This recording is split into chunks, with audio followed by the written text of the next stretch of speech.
मेरी मुंगियाबादी है महल में, मेरी स्वामीनाथ अपनी दादी भी जवान है। देवर जी ना जाने 2-4 रोज से मेरी महल में नहीं आते हैं। मुझे अकेले दिल नहीं लगती है। मैं कुछ देर अपनी मोती महल में आराम करती हूँ, क्योंकि मुझे आज बहुत निंद्रा सता रही है।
सुन ले बेटी, आज नींद ले रही हो,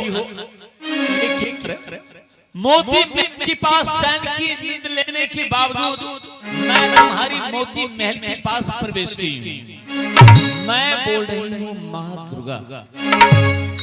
बेटी सोना, तुम्हारी माँ नैना किला के अंदर अत्यंत बीमार हो चुकी। बेटी सोना, यदि तू अपनी माँ की शक्ल देखनी चाहती हो तो जाकर किला नैना के अंदर अपनी माँ से मिल ले। नहीं तो बेटी सोना, तुम्हारी माँ किला नैना के अंदर अत्यंत बीमार होने के कारण कुछ घंटे के अंदर तुम्हारी माँ इस पृथ्वी से चल बसेगी। बेटी सोना, यदि सुनती हो मोती महल के पास तो अपनी माँ से जाकर मिले, नहीं तो किला नैना से नाता टूट जाएगा। मैं बोल रही हूँ माँ दुर्गा।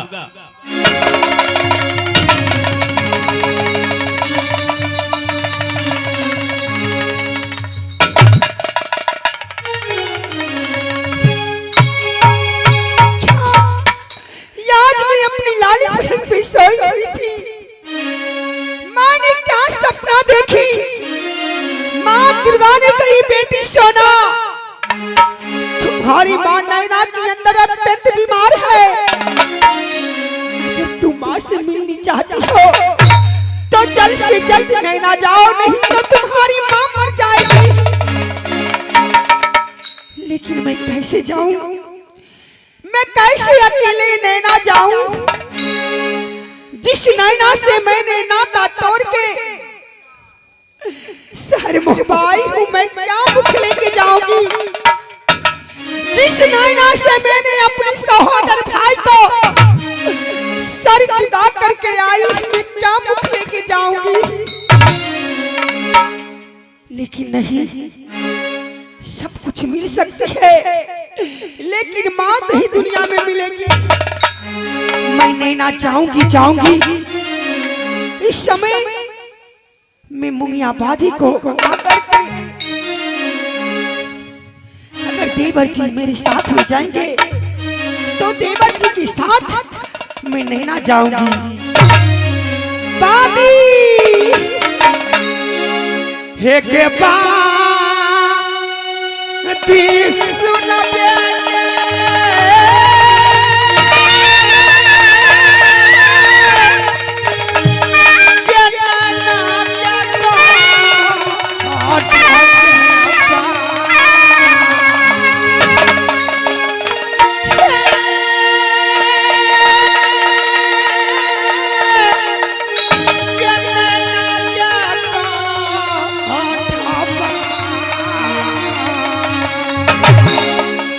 याजो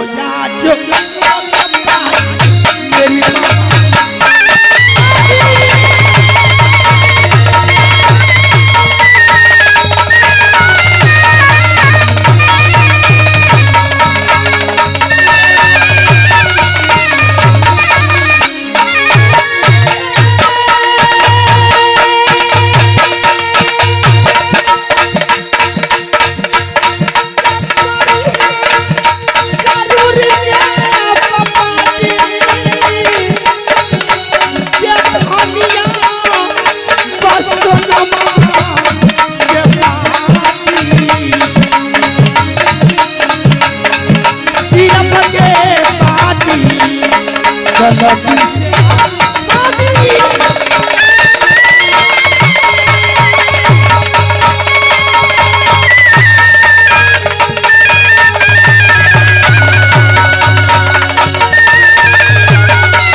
रहो।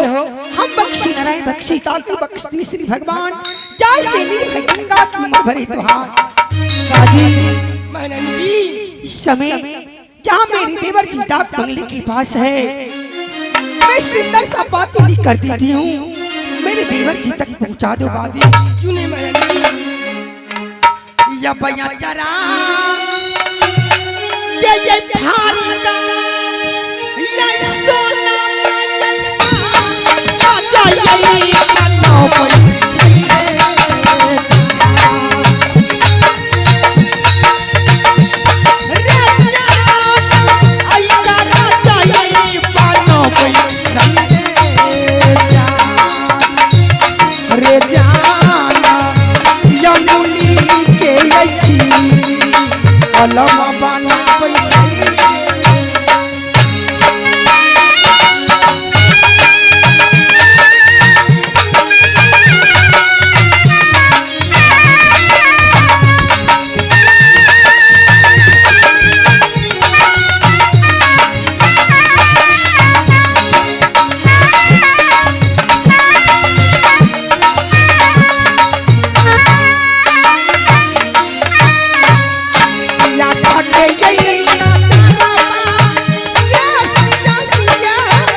लग सीनामा बांधगी बीच में हम लिखती ये रामा जी के नाम ये सात सलामी नोट मुजरा वो पंडित जी की है परिणाम हे सुबह आशीर्वाद डाकू नगरी वो पत्र सुनते देवर देर न करना वो जल्दी से आना भाभी महल में बादी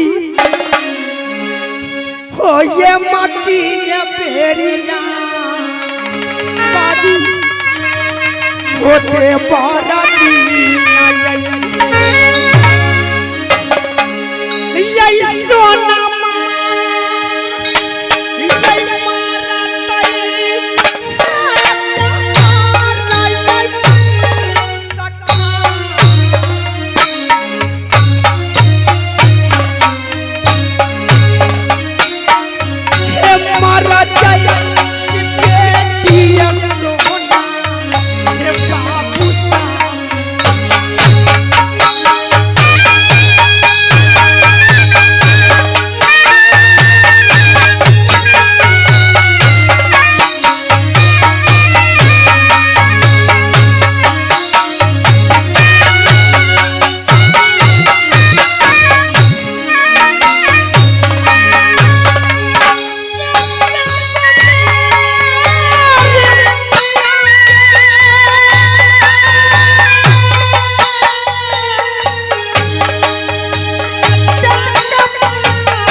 राज महब्बा के शुभ समाचार सुनाएंगे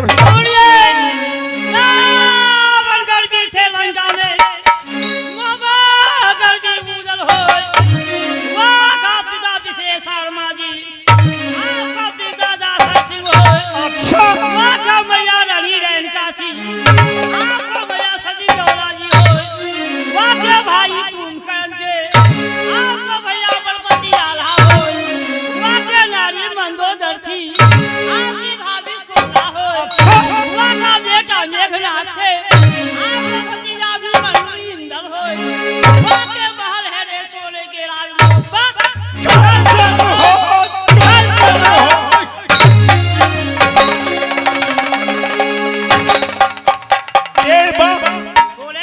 राज महब्बा की शुभ समाचार अच्छा क्यों नहीं रहे?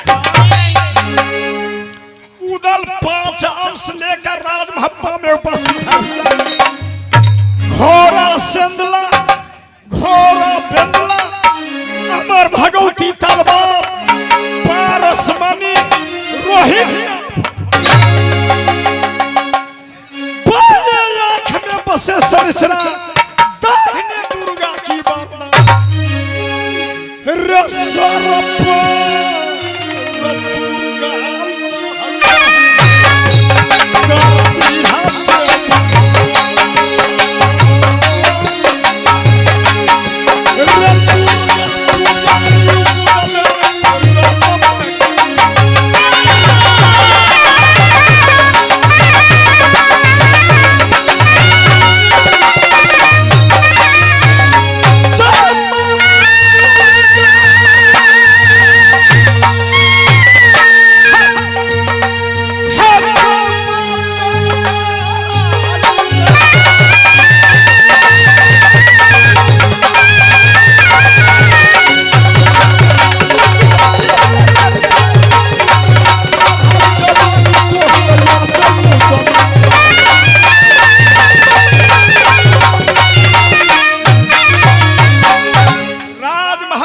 शुभ समाचार अच्छा क्यों नहीं रहेगा? देवनंदन आज शगुन उछारो, शगुन उछारो, शगुन उछारो। सामने सोन, अंधार में काला, अच्छा, सवा लाख में ईटा ताला कहे पुकार, पूरा से डर लगे हमार, आज शगुन का बिल्ली रास्ता काट दिया, बहुत बोलेंगे।